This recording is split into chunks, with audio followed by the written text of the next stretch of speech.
Hello, I'm rickdior, and today we're going to talk about applying the push-pull technique to playing jazz. So I already did a video on the push-pull technique for playing R&B, which consisted of grooves like this,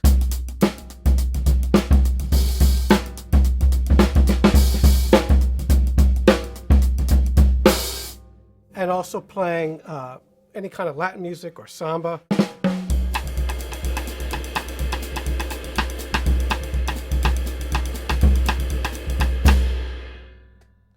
So today we're going to apply it to playing jazz. Now, if you are fans of 60s jazz or hard bop, of course you've heard Tony Williams use this kind of technique.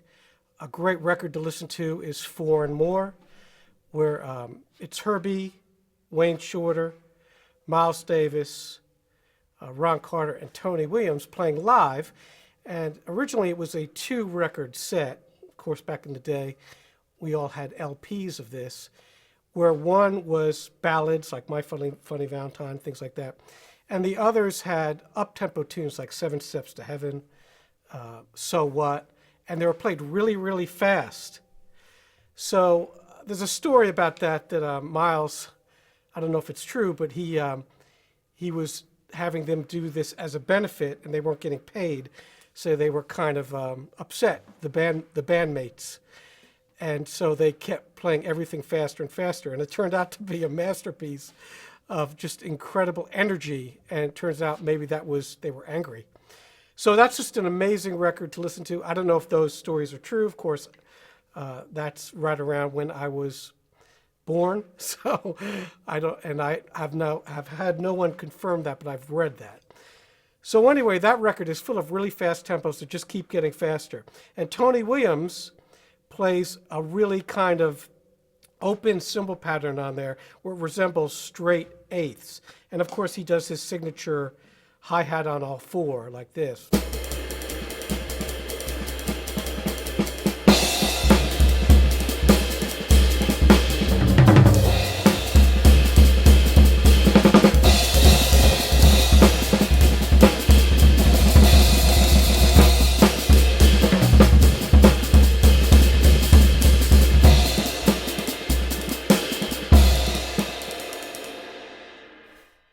Probably not the greatest impersonation of Tony, but you know, that's kind of his thing, and very unique at the time. No one else was playing like that.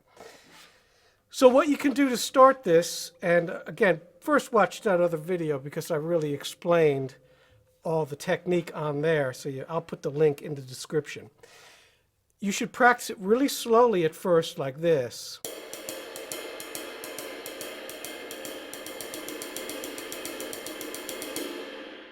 So you can switch between just that regular 8th note triplet and full triplets.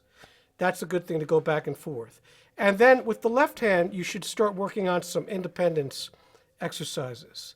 So a good thing to do, you could use syncopation. In my book, we use the rhythms on page 8 interpreted as triplets. Let's just show you a little of that. You want to play your bass drum on all 4, very soft. That's called feathering. What we're going to do is just play this rhythm, and my left hand's going to play the rhythms on page 8.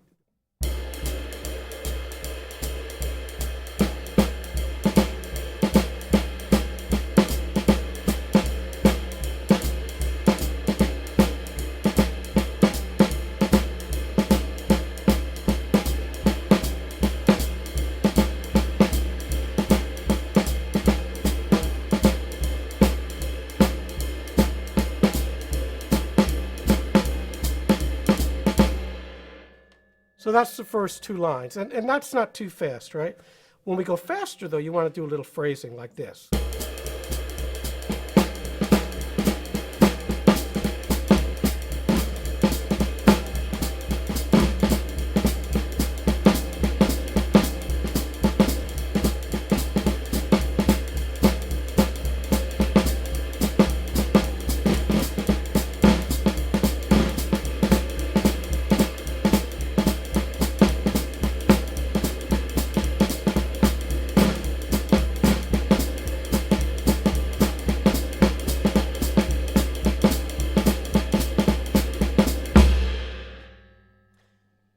So the next step after that would be to alternate your left hand and your bass drum.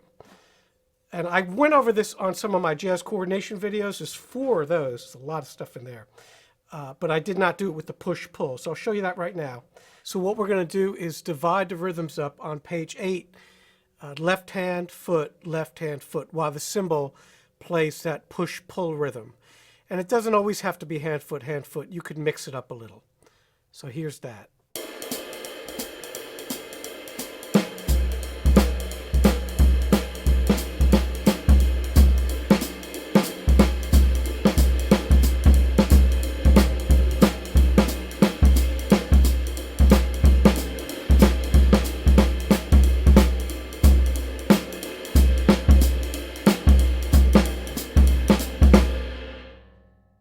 Now, one thing I explained in the original push-pull video, this kind of thing is really elastic, so you can change the phrasing by just how close you're having that stick to your palm. So the more I elongate the fingers, the more open it gets.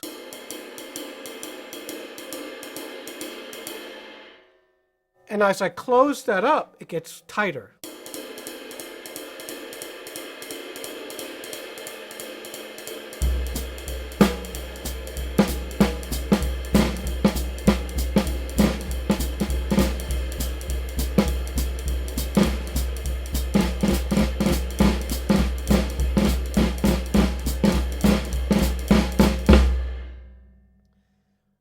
Like I said before, practice those buzzes because there's a coordination factor in there when you buzz the left hand and you're trying to do that.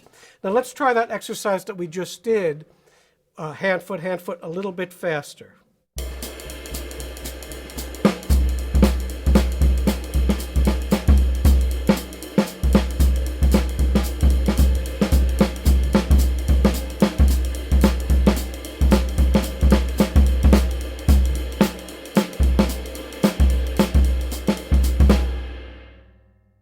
So that's that exercise fast.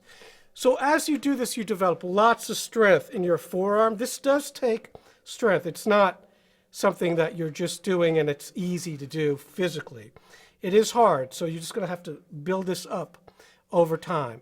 Now, when you play really fast using it, one thing you're going to want to do is just do it in spurts, like this.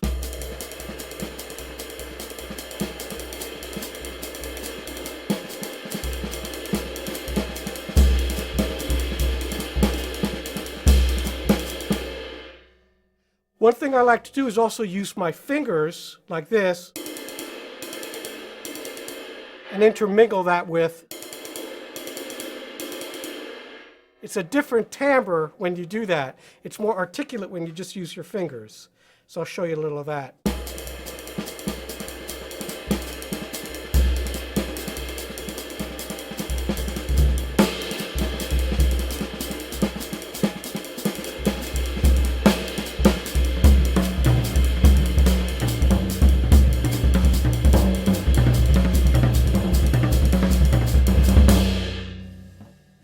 Going up on the toms and doing that kind of thing is really good for your independence when you're doing that. So that's how I apply this, and that's how you should work on it. The last thing we'll talk about is using it really slow. And I love this. If you watch, or listen to drummers like Elvin Jones or even Roy Haynes, they'll do kind of slow playing that's really wide. This helps with that. So that really wide cymbal pattern.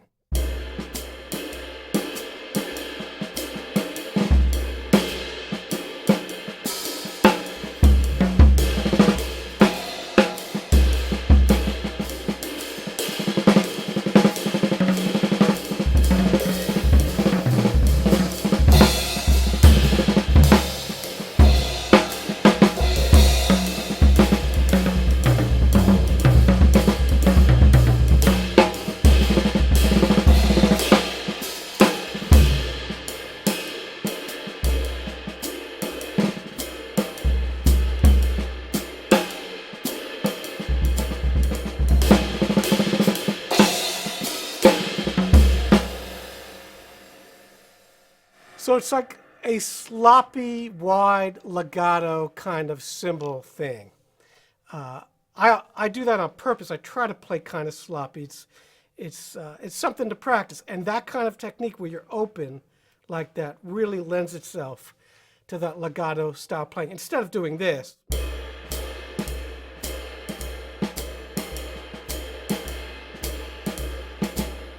we're doing this.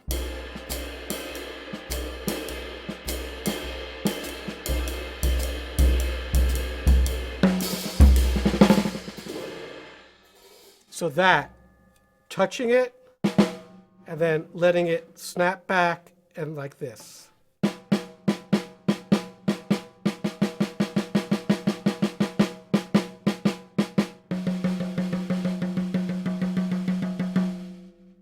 And I also suggest practicing it on the toms because they're a little mushier.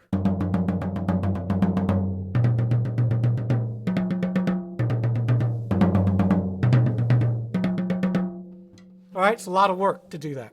So I hope this helps. I know I've gotten a lot of questions on that video. Really, one of the most questionable videos that I've done as far as people ask me, how is it possible to do that? Well, lots of drummers use that. And like I said, I got it from Kenwood Denard, just watching him.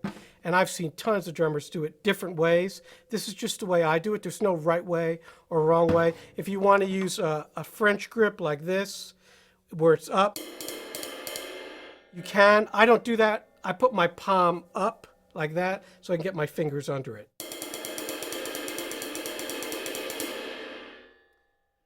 All right, thanks. We'll see you next time.